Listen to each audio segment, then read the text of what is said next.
it. Gaze upon my work of art and feel ashamed at your own inadequacy. Ah, but you've only seen it from the outside. You've only gotten half the experience. Please, step inside and make yourself comfortable. Isn't it grand? Isn't it perfect? It could only be better if... Wait, that's it. We must rebuild it out of diamond. Diamond everything. Yes, yes, yes. Come along, Stanley. We have to go mining.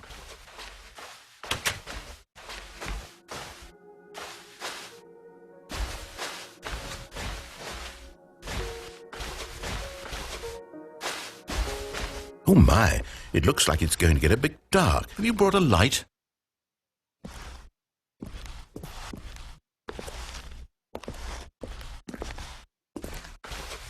Oh, no. This is far more open-ended than I had in mind. I'm looking for something more narrow and linear. Something that makes you feel utterly irrelevant. This won't do at all. 1 out of 5. Even the diamonds couldn't save this one. Okay, new game.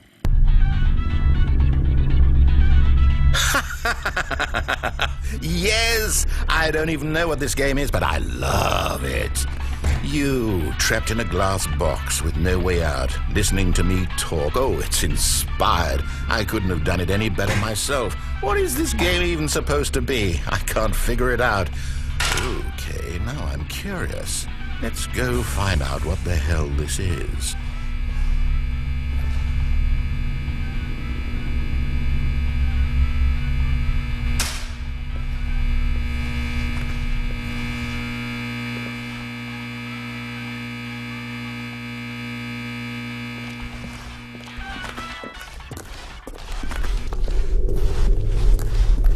Oh, it's a puzzle.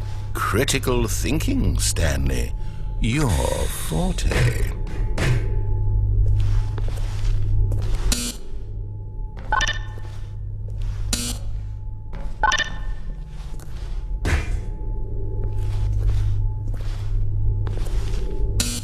Genius.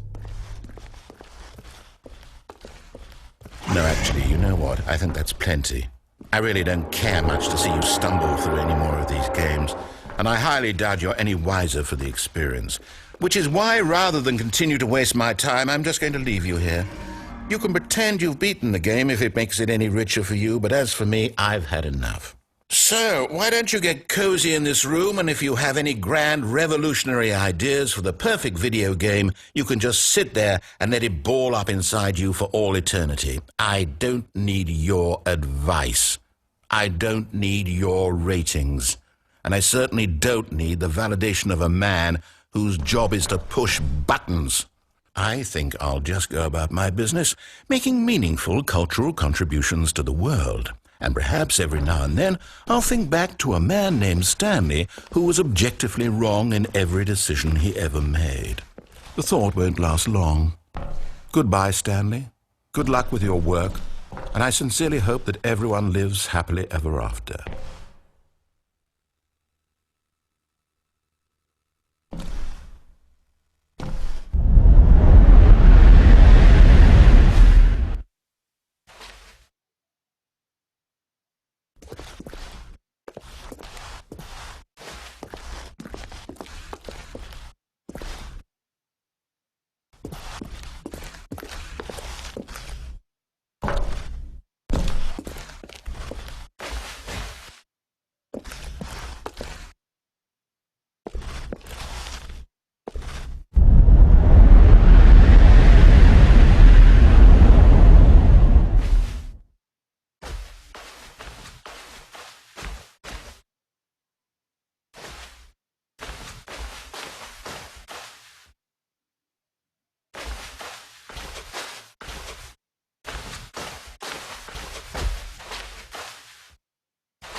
I wonder what he found.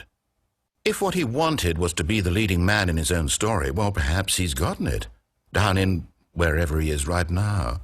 I wonder if he's happy with his choice, and if he's learned the heavy cost that comes with it.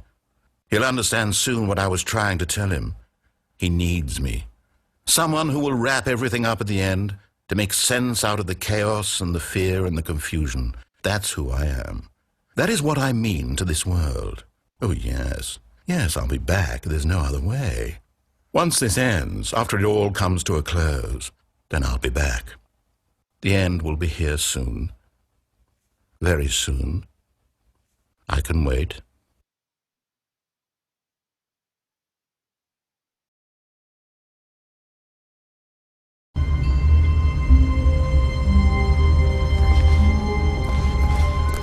All of his co-workers were gone. What could it mean? Stanley decided to go to the meeting room. Perhaps he had simply missed a memo.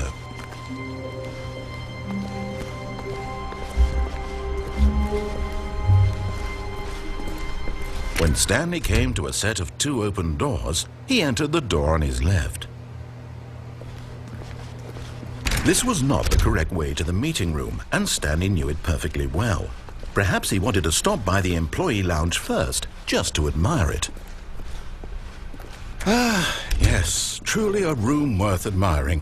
It had really been worth the detour after all, just to spend a few moments here in this immaculate, beautifully constructed room.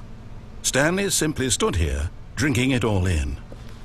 But eager to get back to business, Stanley took the first open door on his left.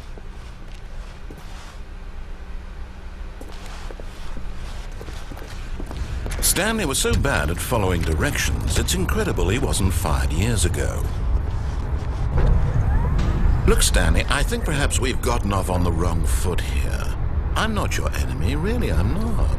I realize that investing your trust in someone else can be difficult, but the fact is that the story has been about nothing but you all this time. There's someone you've been neglecting, Stanley.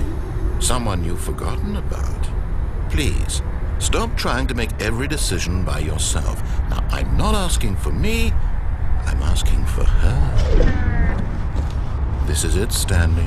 Your chance to redeem yourself, to put your work aside, to let her back into your life. She's been waiting.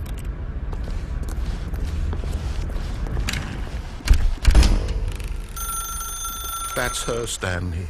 You need to be the one to do this. To reach out to her. If you can truly place your faith in another, then pick up the phone. As Stanley picked up the phone, a white light engulfed him, filling him not just with radiance, but with hope. Hope for a life reunited one... Wait. Oh, goodness. Stanley, did you just unplug the phone? No, that wasn't supposed to be a choice. How did you do that? You actually... chose incorrectly? I didn't even know that was possible. Let me double check. No, it's definitely here, clear as day. Stanley picks up the phone. He's taken to his apartment where he finds his wife, and the two pledge themselves to one another. Music comes in, fade to white, roll credits. Not picking up the phone is actually somehow an incorrect course of action. How is that even possible? None of these decisions were supposed to mean anything. I don't understand. How on earth are you making meaningful choices? What did you... Wait a second.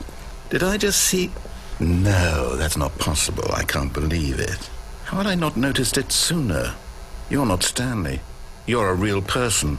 I can't believe I was so mistaken. This is why you've been able to make correct and incorrect choices. And to think I've been letting you run around in this game for so long. If you'd made any more wrong choices, you might have negated it entirely. It's as though you completely ignored even the most basic safety protocol for real-world decision-making. Or did you not grasp the severity of the situation? Well, I won't have that kind of risk on my watch. I'm going to stop the game for a moment so we can educate you properly on safe decision-making in the real world. Please observe this helpful instructional video. Choice. It's the best part of being a real person. But if used incorrectly, can also be the most dangerous. For example, in this scenario, a hypothetical real person named Stephen has a choice. He could spend years helping improve the quality of life for citizens of impoverished third world nations. Or he could systematically set fire to every orphan living in a 30-kilometer radius of his house. Which choice would you make? Remember that unlike here, the real world makes sense, and at no time should you make a choice that does not conform to rational logic. If you find yourself speaking with a person who does not make sense, in all likelihood, that person is not real. Allow the person to finish their thought, then provide an excuse why you cannot continue talking. Turn to a partner and practice saying, "My goodness, is it 4:30? I'm supposed to be having a back, sack, and crack."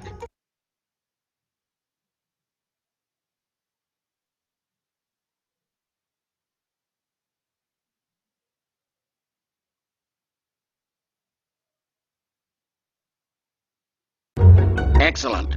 Making choices on a regular basis is the best part to a healthy decision-making process.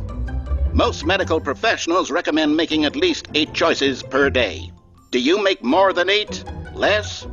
And finally, if you begin to wonder if your choices are actually meaningful and whether you'll ever make a significant contribution to the world, just remember that in the vast infiniteness of space, your thoughts and problems are materially insignificant, and the feeling should subside. At this time, your instructor will guide you in an exercise to test and reinforce the material covered in this video. Welcome back. You may have noticed that this room has begun to deteriorate as a result of narrative contradiction. But not to worry. Now that you're properly informed on good decision-making, we're going to revisit a choice you made just a few minutes ago and see what the correct thing to do would have been. This way, please.